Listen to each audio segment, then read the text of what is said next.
Donc, lors de la précédente vidéo, nous avions commencé à voir ce que c'était la factorisation.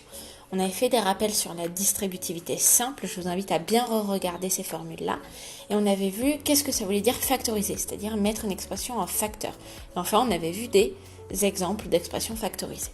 Aujourd'hui, je vais vous donner les formules qui permettent de factoriser des expressions.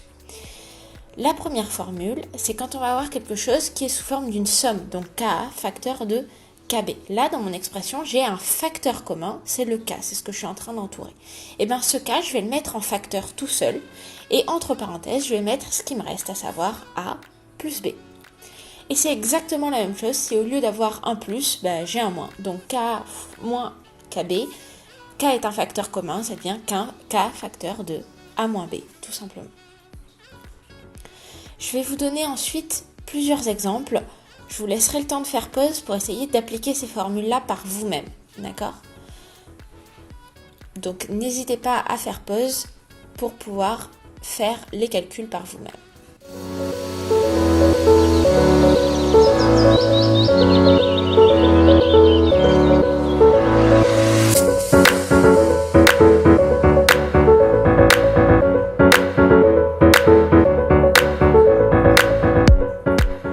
Alors c'est parti.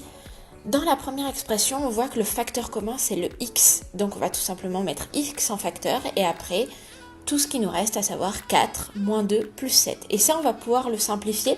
4 moins 2 plus 7, 4 moins 2 ça fait 2, plus 7 ça fait 9. Donc il nous reste x fois 9, c'est-à-dire 9x. Dans le deuxième cas, le facteur commun il apparaît pas immédiatement. Mais en fait, on a envie de mettre le 4 en facteur. Donc on va le faire apparaître en transformant le 8 en 4 fois 2. Et donc, on a 4 notre facteur commun et dans notre parenthèse, on va pouvoir mettre x moins y plus 2. Dans le C, pareil, on ne le voit pas immédiatement, mais on se doute bien que ça va être le 3. Donc, dans 9u, 9 c'est 3 fois 3, donc on va faire ressortir ce 3. Et donc, on a bien notre facteur commun qui est maintenant 3.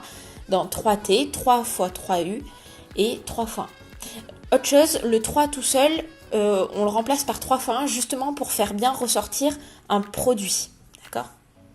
Dans le D, là, le facteur commun, il est très simple, c'est le T. Donc, on commence par mettre notre T en facteur.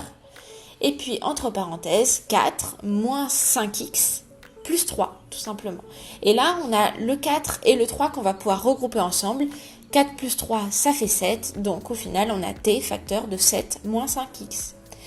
Dans le E, c'est le x qu'on va vouloir mettre en facteur commun, mais le x parfois il est au carré. Et il faut se rappeler que x au carré c'est x fois x.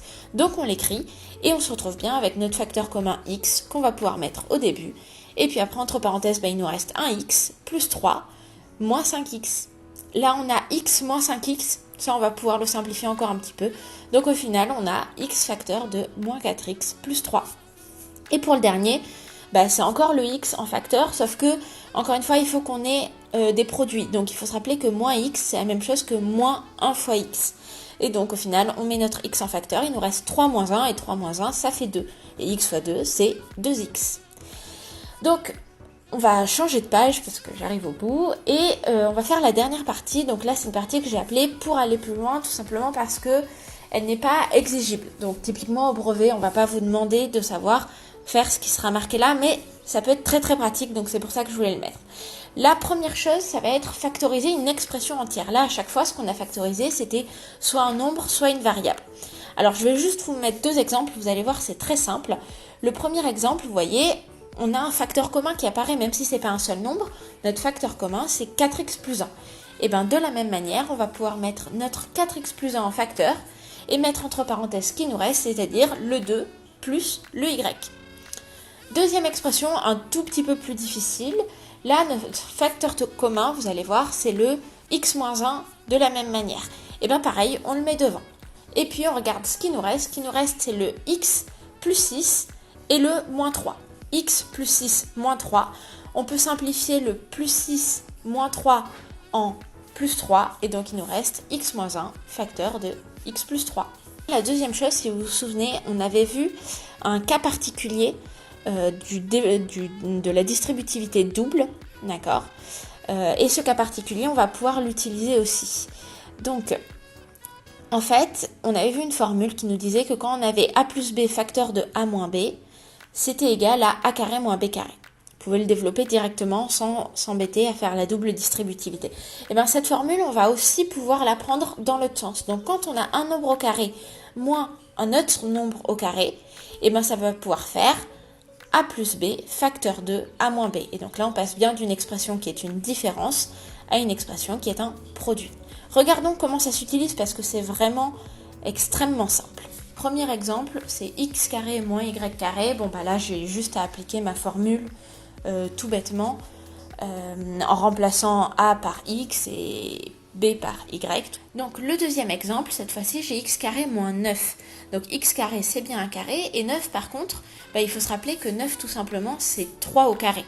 Donc si on le réécrit, ça devient x carré moins 3 au carré. Et donc là, en appliquant notre formule, on a x plus 3 facteur de x moins 3. Et pour le dernier exemple, on a 16x carré moins 4. Et bien 16x carré, c'est tout simplement 4x le tout au carré, parce que 4 fois 4, ça fait 16, et x fois x, ça fait x au carré.